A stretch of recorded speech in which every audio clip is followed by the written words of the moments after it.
La administración Trump anunció este jueves nuevas sanciones contra individuos que, según afirma, impulsaron la represión contra los manifestantes. También a empresas señaladas de participar en el lavado de dinero proveniente de las ventas de petróleo iraní a mercados extranjeros. Por su lado, el presidente Donald Trump afirmó que no descarta una acción militar en Teherán, al tiempo que dijo que su administración sigue vigilando las acciones del régimen.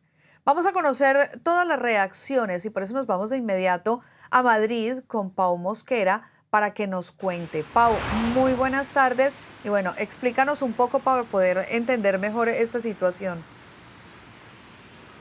Buenas tardes, Ana María. Pues parece que por el momento Donald Trump ha moderado levemente su discurso hacia Irán, mientras que el país del Golfo Pérsico lentamente va recuperando algo de normalidad. No obstante, eso no quita del mapa la amenaza de una intervención estadounidense. Así al menos lo señalaba el propio Trump este miércoles por la noche, cuando afirmaba que por el momento van a monitorear de cerca cómo se desarrollan los acontecimientos en el país, sin descartar ninguna medida que incluye, como conocemos, el uso de la fuerza militar.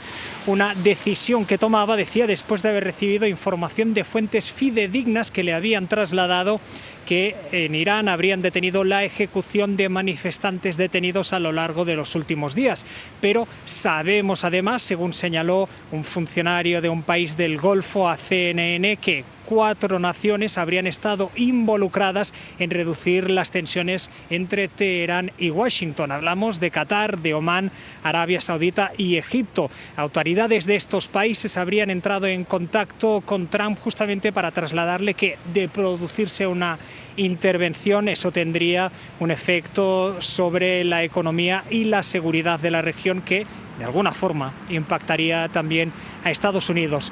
Pero esto es la parte del discurso, Ana María, porque por otro lado, como bien decías, conocíamos este jueves que el Departamento del Tesoro pondrá en marcha sanciones contra 18 personas y entidades iraníes que Estados Unidos entiende que impulsaron la represión contra los manifestantes. Entre estos sancionados figura el jefe de la Seguridad Nacional iraní, Ali Larijani. No obstante, a todo eso también cabe sumar la amenaza que también había lanzado en días anteriores las autoridades iraníes, que señalaban que en caso de ser atacados iban a responder de forma recíproca contra centros militares y navales de Estados Unidos en la región.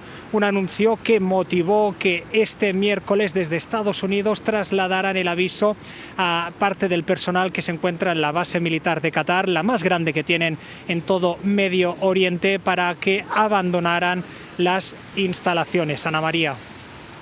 Y si hablamos de las reacciones, Pau, ¿cómo está reaccionando esa comunidad internacional? Pues fíjate que de alguna forma están imitando lo que hicieron ayer, como decíamos, parte del personal de esta base militar de Qatar. Hay algunos países como India, España o Italia que han solicitado a sus nacionales que abandonen Irán lo antes posible. En el caso de España, el canciller José Manuel Álvarez señalaba esta mañana que estiman que hay unos 140 españoles, la mayoría doble nacionales, que residen actualmente en el país del Golfo Pérsico. Ahora bien, como son doble nacionales, estiman que deben de tener una vida muy enraizada en el país, con lo que parece poco probable que lo vayan a abandonar. No obstante, teniendo en cuenta las cifras que facilitan diferentes organizaciones, el saldo, el resultado de la represión de las manifestaciones, hay entidades supranacionales como es la Unión Europea que lo que están haciendo es también anunciar la posibilidad de aplicar nuevas sanciones contra Irán.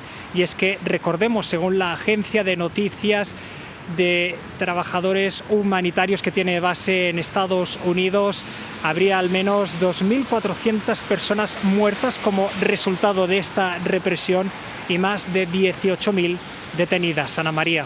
I just came out of the Oval Office, where President Trump told reporters inside the room that the killings in Iran have stopped amid those wide-scale protests that we've seen playing out night after night for over 2 weeks now in Iran. We obviously asked the president who had told him that those killings had stopped, because we know that he had been briefed on military options by his team after he had threatened action if Iran continued to kill protesters in the streets. Mr. President, on Iran, you said that the killing has stopped. Who told you that the killings have stopped there? And if it's the Iranian regime? We have been informed by very important sources on the other side, and they've said the killing has stopped and the executions won't take place. There was supposed to be a lot of executions today, and that the executions won't take place. And we're going to find out. I mean, I'll find out after this. You'll find out. But we've been told on good authority, and I hope it's true. Who knows, right? Who knows? We've seen the body bags, so how do you trust them? You've seen that over the last few days, and they said people were shooting at them with guns, and they were shooting back, and Now, the president said that there were going to be no executions in Iran. That came after reports that Iran was preparing to execute one of the demonstrators who had been out in the streets, a young man in his 20s. But one major question remains unanswered after that Oval Office back and forth with reporters, which is whether or not the president is still weighing military action, whether what just happened was a bluff, or if the president was looking for an off-ramp after his threats of military action in Iran over those protests that the president had been encouraging. There were bursts of automatic fire, screaming, people gathering, protests, the staccato of dushka bursts, people shrieking and slogans in the street. I opened the window briefly. The smell of gunpowder and tear gas was everywhere. That's the voice of a doctor who just got out of Iran. He's sharing with us his first-hand account of what he saw inside the country. We're not identifying him, and we've modified his voice for his safety. Everything fell apart. At 8 p.m, the internet was cut. At 8:20, I got a call from the hospital. Doctor, come, you must come. When I arrived, I saw what we call a mass casualty situation. Every single one of the 4 operating rooms was full. I was there from 10 or 11 p.m. until the morning. I don't know how many surgeries I did, maybe 10 or 11. This is a rare first-hand account.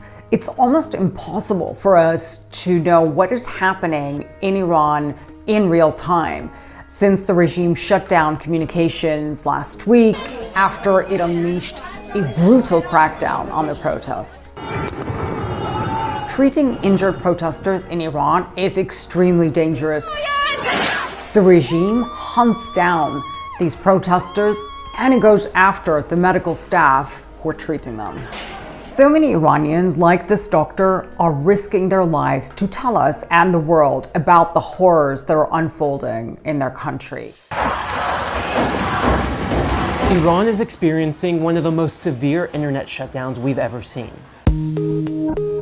Independent monitoring groups like NetBlock show that Iran's connectivity dropped significantly on January 8, effectively cutting some 90 million people off from the outside world.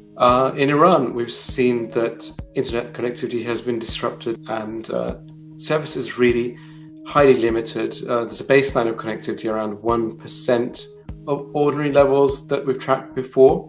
What is that 1%? We understand that authorities have reserved an amount of connectivity for their own uses. This might be to track what's happening externally outside the country, or to publish posts and online content to tell their version of events to the outside world.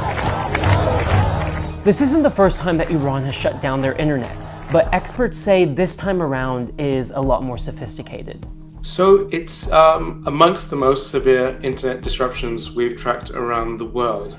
If we look at 2019, we see that, the capability is there, the ability to switch off networks, but we saw that this was quite a manual process. It was basically a central authority picking up the phone, instructing individual operators to switch off service. And then fast forward to 2025, during the Israel-Iran war, and you now see near total automation of the process. So this is the gateway, really automating the process of switching off the network.